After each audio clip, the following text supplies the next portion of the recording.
Le rendez-vous du matin est à Nanteuil-le-Haudouin. Les marcheurs sont transférés en car à Bouillancy, où le café leur est aimablement proposé. Ensuite, ils prennent une toute petite route qui va les conduire à la ferme de Nogent. Heureusement qu'il va y avoir ces vallées.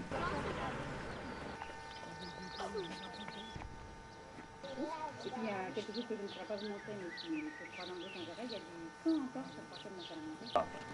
On va la laisser ici.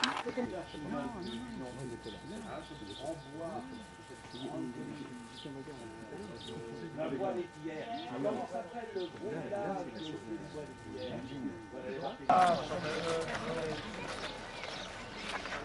D'un emblème, d'un drapeau allemand qui a fait fou. Après vous, cher ami. Oui, alors le drapeau du régiment allemand qui avait été... Le soldat Guillemard donc, est convié au quartier général de Gallieni.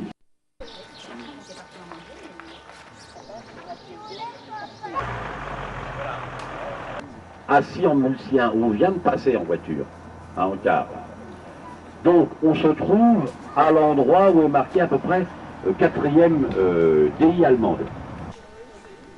Après les exposés à la ferme de Nogent, les marcheurs se rendent au monument de l'armée de Paris, au sud de Bèze.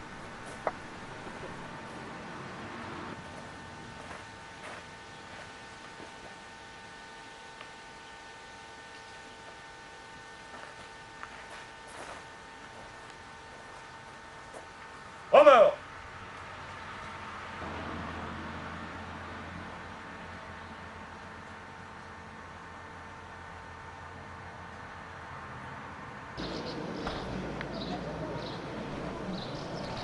Ce sont les aviateurs de la base de Creil qui représentent l'armée française lors des cérémonies de la journée.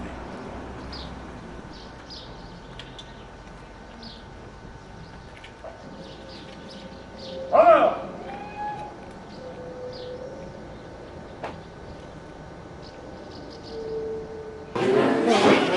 Devoir de mémoire, et ce que vous êtes en train de faire en ce moment, c'est aussi un devoir de mémoire, et c'est important de le transmettre aux jeunes. Voilà, donc bienvenue à nouveau, et puis bonne continuation. Monsieur le maire, on en a appelé monsieur le maire, je le rappeler, mais...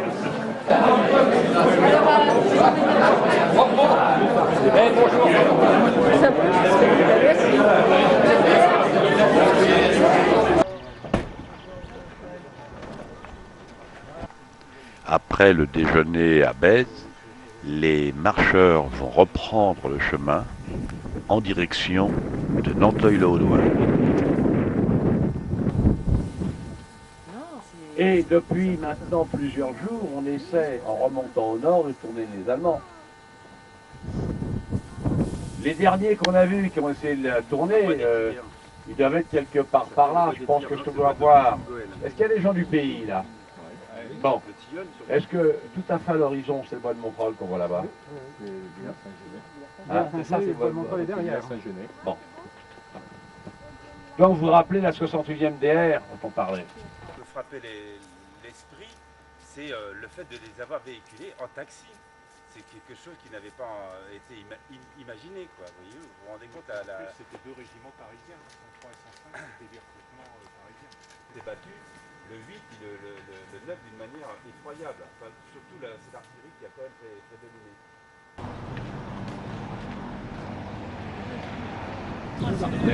C'est au monument des taxis de la Marne que nous retrouvons nos amis de l'armée de l'air et nos amis marocains.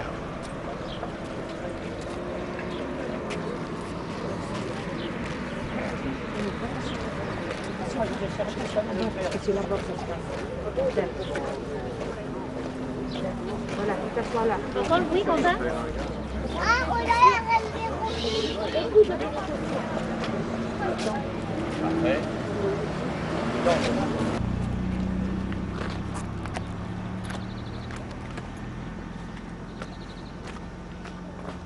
À mon commandement, à vous, présentez, hop!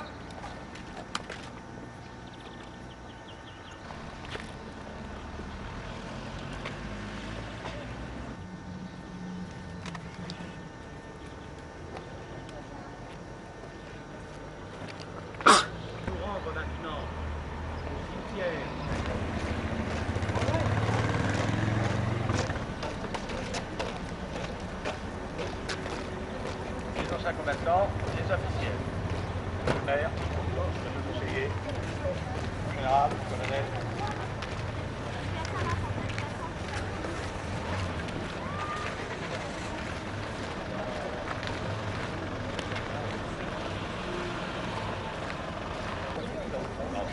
Et cavalier, on avait déjà bien Je pense qu'on va peut-être prendre les anciens combattants derrière, l'armée de l'air ici. Non, c'est peut-être les anciens combattants. D'ailleurs, ben là, on mettra les anciens combattants derrière comme ça.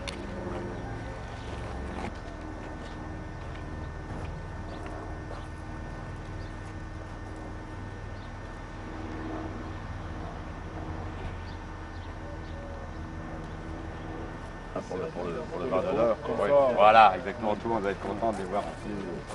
Je regarde.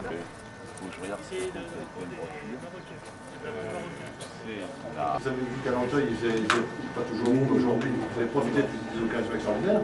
Alors en général, déjà, je vais m'adresser à vous en vous remerciant 1000 fois d'être venu avec un détachement marocain. Vous savez que non seulement, bien sûr, vous célébrez avec nous cette bataille mémorable, mais aussi vous êtes là en tant qu'amis, et je crois qu'il faut le rappeler souvent que les Marocains sont les amis de la France. Aujourd'hui, votre présence le témoigne.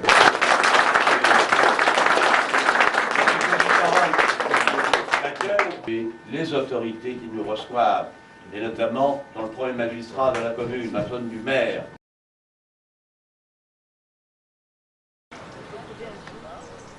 Les marcheurs ont rendez-vous à la Ferté-Gaucher, mais le car va les emmener à Saint-Bon, un village qui est au sud de Monceau-les-Provins.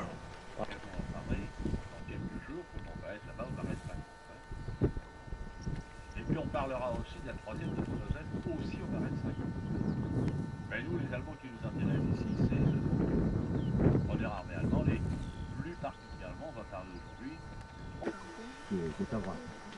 Une bonne partie des exposés est consacrée à évoquer la 5e et surtout la 6e division d'infanterie française qui attaque en direction du nord. Et en arrivant par le bas, on apercevra la voie ferrée. Alors, pour avoir une idée des gens qui travaillent sur le... La gare de Monceau-les-Provins fut le haut lieu de combat, et c'est pourquoi ce cimetière militaire se trouve à quelques dizaines de mètres de la gare.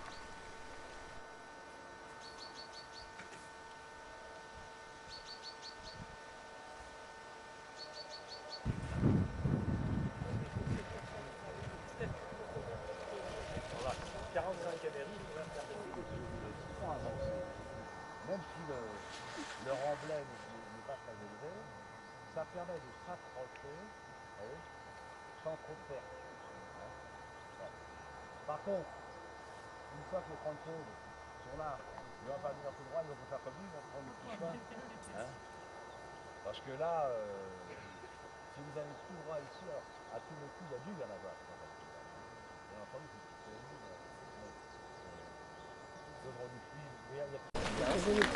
on va continuer tranquillement. Plus à l'est de la Seine-et-Marne, puisque la Marne, nous y avons passé tout à l'heure, ici sur l'axe national 4, la Marne est à 1,5 km, 2 km. Donc on est vraiment à l'est du département. À Monceau, nous avon ce que j'appellerais le vieux Monceau. C'est quand même un épisode glorieux, conservé dans notre mémoire.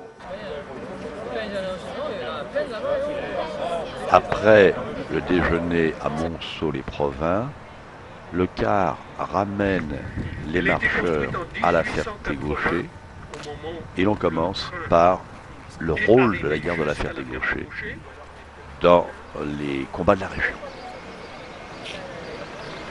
Le Grand Morin doit être traversé sur des ponts pour faire passer la cavalerie, l'artillerie, les convois. Or, ces ponts vont être détruits par les Français et les Britanniques. Les Allemands vont devoir les reconstruire. Ce sont les thèmes que nous allons aborder cet après-midi. Salle de séance de la Société populaire et son nom de club. Elle retrouvera sa vocation cultuelle en 1841.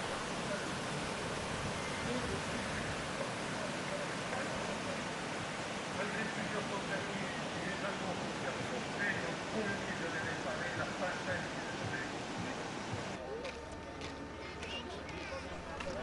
Nos amis marocains nous ont rejoints en fin d'après-midi, accompagnés des enfants du centre aéré. Nous nous rendons au monument aux morts de la Ferté-Gaucher.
C'était une grande joie après plus d'un an et demi, le commandant Morel a fait quelque chose de forte.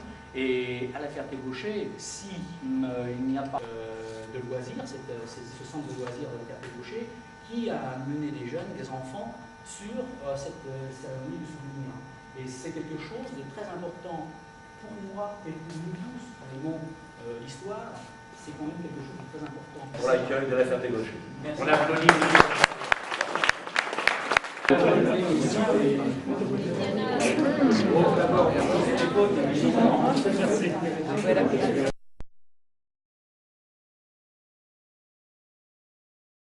À la page numéro 1. En effet, ça va nous permettre de... Les voitures ont été laissées à la Ferté-Souchoir et c'est le car qui amène les marcheurs aux environs du château de Péreuse. Qu'on découvrira tout à l'heure. Qui arrive dans la Ferté-Souchoir par l'avenue de Château-Thierry. On découvrira donc ces sites cet après-midi.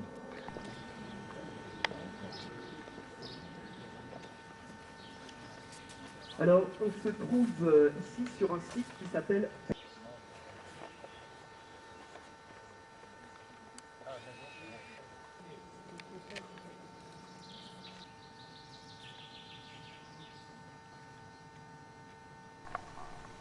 Le général Gregson, l'attaché militaire britannique, dépose une gerbe dans le cimetière militaire britannique de Péreuse.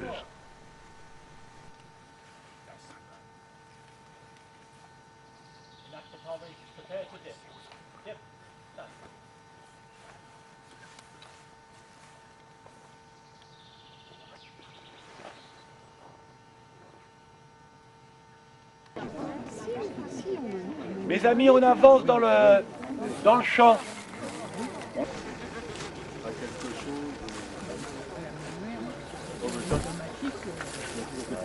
De notre marche, mais dès à présent, je pense que vous pouvez soupçonner l'importance qu'il pouvait y avoir à occuper cette zone de terrain, à condition de vouloir donc passer toute cette vallée de la Marne qui se trouve en contrebas. Là, on distingue au niveau du rideau d'Arc toute cette vallée, donc on va...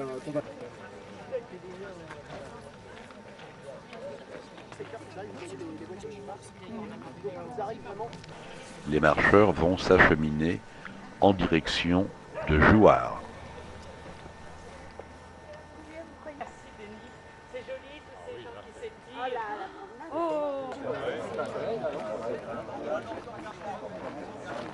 Cette coupe vers Montmirail, la bataille définitive ayant lieu autour de Montmirail. Vous avez miné les deux ponts de la Ferté. Donc justement pendant cette guerre de 30 ans, au début du 15e siècle, pour être supprimé, son dernier des environs. De là... Boire le verre de l'amitié. Voilà. Et bonne fin de journée. Merci.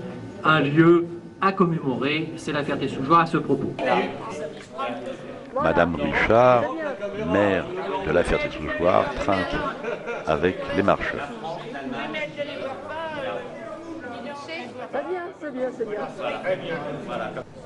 Après le repas, les marcheurs vont suivre Madame le maire, qui va accueillir Monsieur les ambassadeurs de Grande-Bretagne, du Maroc et Monsieur le Président du Conseil général de Seine-et-Marne. Son Excellence... Bien, mes amis, donc nous allons suivre Madame le maire, Messieurs les ambassadeurs.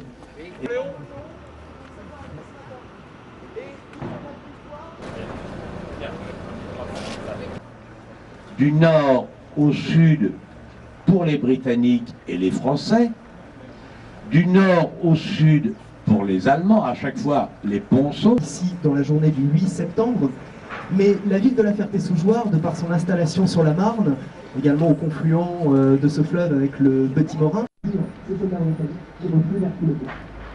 Au sud de Coulommiers, les Britanniques vont s'arrêter, organiser leur défense et faire face à ces Allemands qui les poursuivent. Retournement de situation, ce sont cette fois-ci les Allemands qui sont mis en déroute et qui, revenant de Coulommiers, vont reprendre la direction de la Ferté-sous-Jouarre. Tout se fait autour d'un axe nord-sud sur la Ferté-sous-Jouarre. À leur tour, les Allemands vont progressivement repasser la Marne.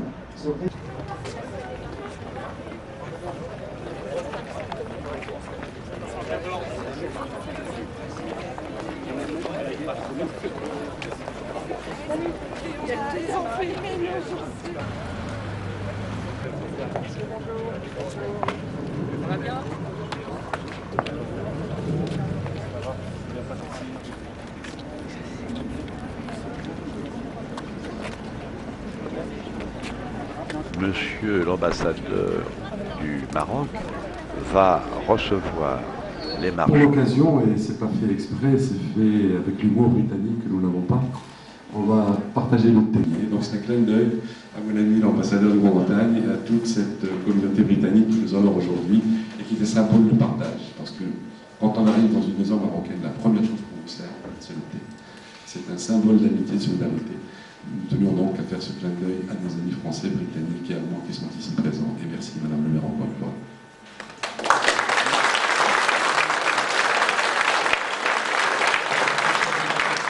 Vous aussi, monsieur les amis français et maghrébins qui habitent ici, monsieur l'ambassadeur du Royaume du Maroc est l'initiateur de la présence de la troupe marocaine. Et à votre nom, je peux la remercier et l'applaudir.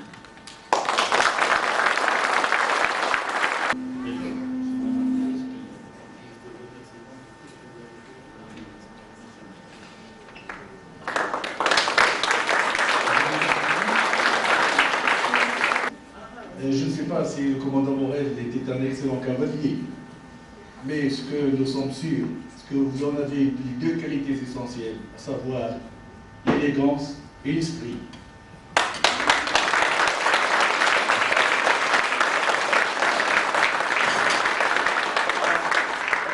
En général, pour rappeler le souvenir de ces 4300 Marocains, dont une très grande partie va mourir pour la France en août-septembre 1914. Donc, mes amis, applaudissez généreusement les Marocains. Merci. Donc, je vous invite à découvrir les paroles, les jouets et en même temps le thé de l'amitié que vous nous avez si bien décrit, qui est aussi celui d'une alliance par-dessus les mers.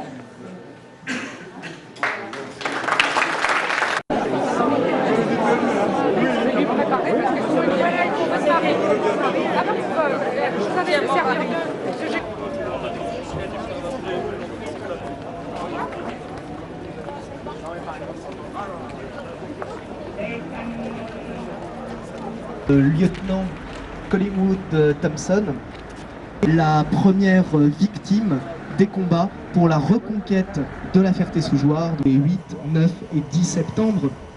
Les soldats allemands ont terminé leur retraite, ils ont abandonné la rive sud de la Marne, rive sur laquelle nous nous trouvons, et ils sont stationnés sur la rive nord, donc juste de l'autre côté.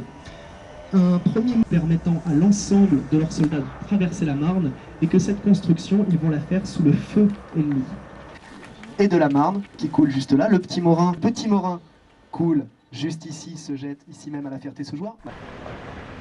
Le grand monument britannique, à côté du pont de la Ferté-sous-Jouarre, va être le lieu de la cérémonie principale dans la ville. C'est mieux. Bon, prêt.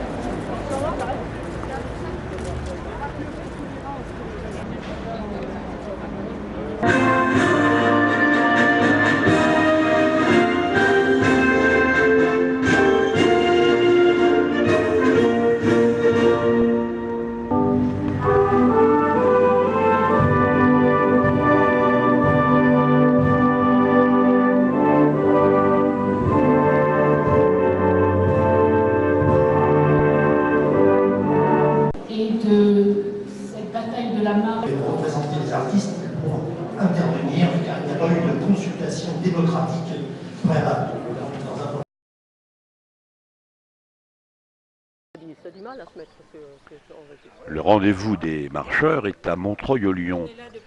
Le car va les emmener vers le mont de Bonneuil, où là ils pourront descendre tranquillement en direction de Chesy-sur-Marne.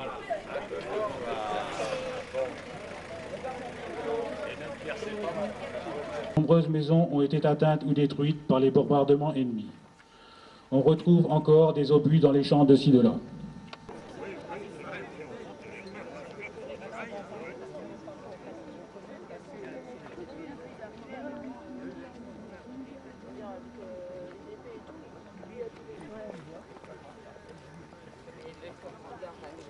Alors c'est juste pour le dîner. Pour orienter nos cartes. Hein. On a le soleil, on voit où il est à peu près à cette heure-ci. En gros, il est à l'est. Hein. Et oblige l'armée française et leurs alliés anglais à reculer à marche forcée vers Paris. Le Doloire est là. Du parti du Doloire qui est là, qui n'est pas tellement long le Doloire. Hein. Le Doloire fait au maximum une quinzaine de kilomètres. Hein. C'est tout. Ensuite, vous avez le Petit Morin. Et vous avez le Grand Morin.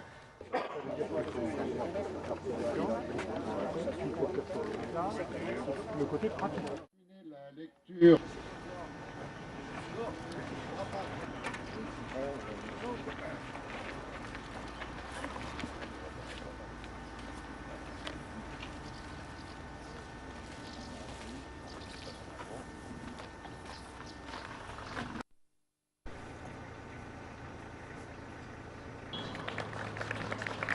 Je voudrais remercier le centre aéré qui a mené un groupe d'enfants.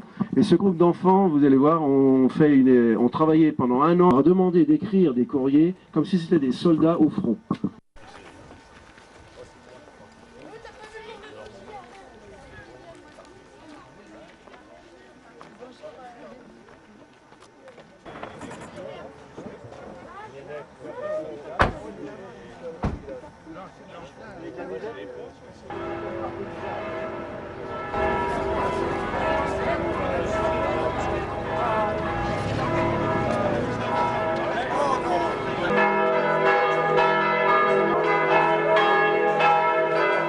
Ouvrez le banc.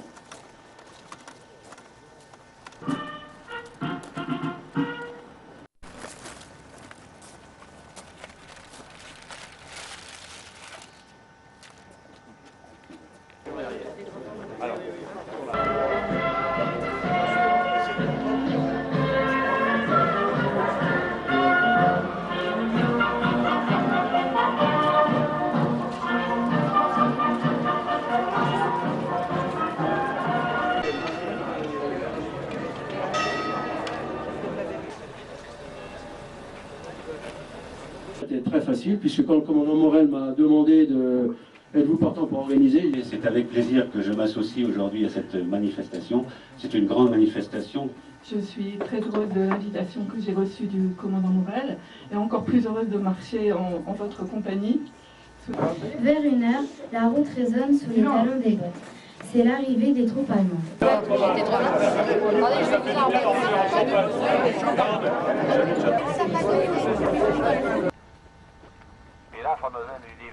Après le repas à Chézy-sur-Marne, les marcheurs reprennent le car qui les emmène au nord-ouest de Montreuil-au-Lion.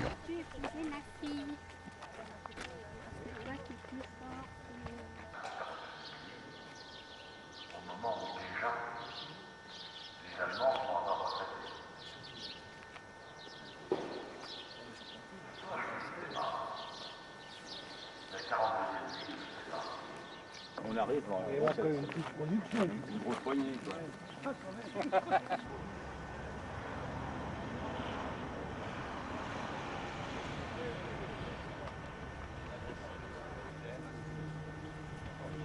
Et porte-drapeau, s'il vous plaît.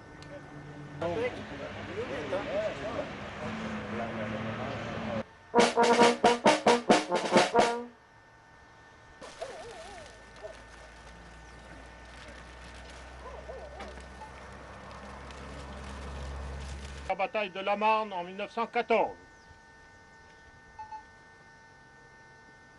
Bienvenue sur la commune de Montreuil, mais en territoire anglais, comme vous pouvez le constater ici. Alors, il s'agit en fait d'un résumé d'un document d'état-major anglais. Donc, c'est le point de vue anglais qui est exprimé. Simplement sous l'action conjugale. Ça me semble pas... Non.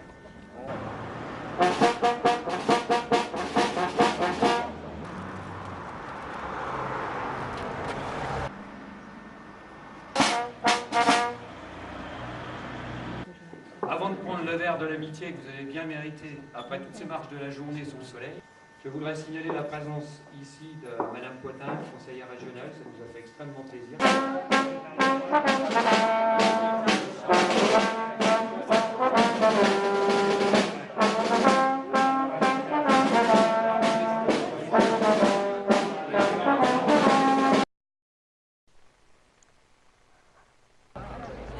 Le rendez-vous du matin pour les marcheurs est à Monceau-les-Maux. Madame le maire Bienvenue à les Monceau. accueille.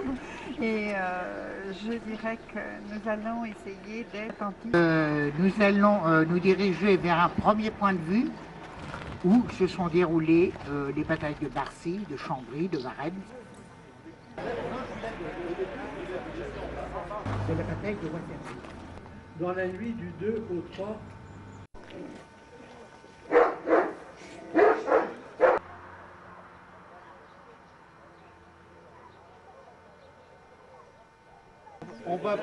Là, on va voir un peu l'autre façade qui déroulait un petit peu. On va avoir l'ensemble, toute la plaine de l'Ourcq que vous avez dedans. Vous avez, on ne voit pas très bien, juste au-dessus du bois, vous avez la petite chapelle de... le pavillon de coin du château de Monceau. Ah oui, là, juste devant. au-dessus, Ah oui. au-dessus du bois, vous avez, c'est au niveau de, vous voyez un peu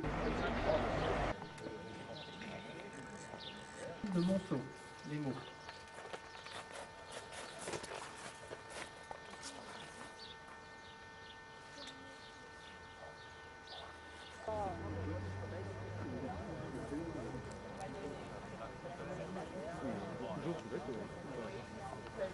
Bien sûr, après le pique-nique à Monceau-les-Maux, les marcheurs se rendent à Meaux, tout d'abord au monument américain, puis au cimetière. C'est des blessés qui ont été ramenés dans les hôpitaux, qui étaient en quoi.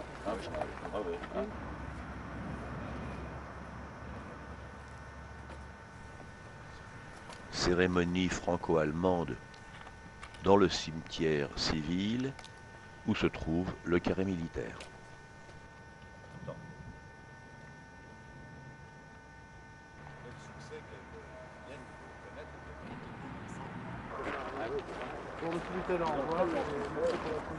mondial en souvenir